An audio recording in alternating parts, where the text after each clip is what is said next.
Sa tagal-tagal na napapabalita ay mukhang magkakatotoo na talaga ang paglipat ng 6'6" forward na si Cade Flores dito sa San Miguel.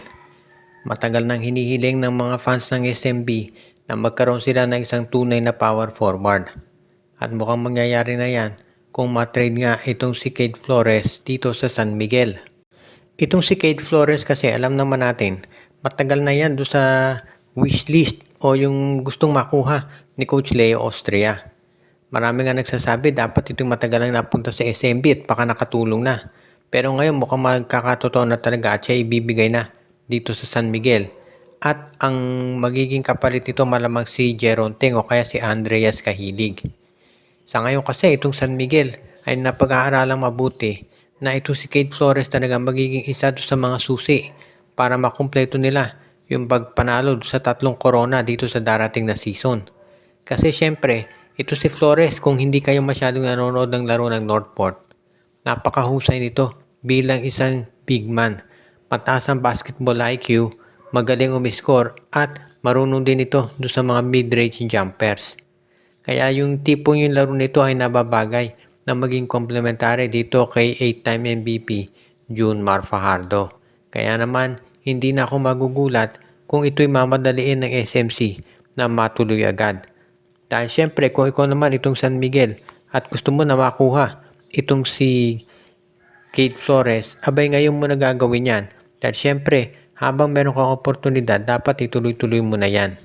As it is, alam natin na itong si Coach Leo Austria hindi yan tumitigil sa pagpaplano dito sa lineup ng San Miguel. Kaya nga, hindi na tayo magugulat kung talagang bigla na lamang i-anunsyo na nakuha na nila itong si Cade Flores at ang kapalit si Kahilig.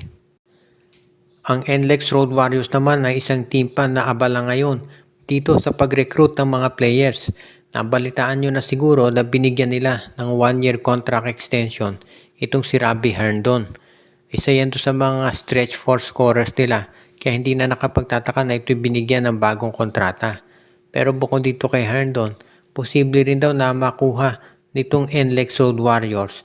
Ito namang si Richie Rivero mula dito sa Phoenix Fuel Masters. Si Rivero ay isang high IQ basketball guard at siya talaga yung hinahanap ngayon nitong NLEX Road Warriors para magkaroon ng kakomplement itong si Robert Bolick. Itong si Bolick, alam naman natin napakagaling na scorer niyan. Pero naghahanap siya ng isa pang player na pwede na magbigay ng additional assistance pagdating dito sa scoring nila.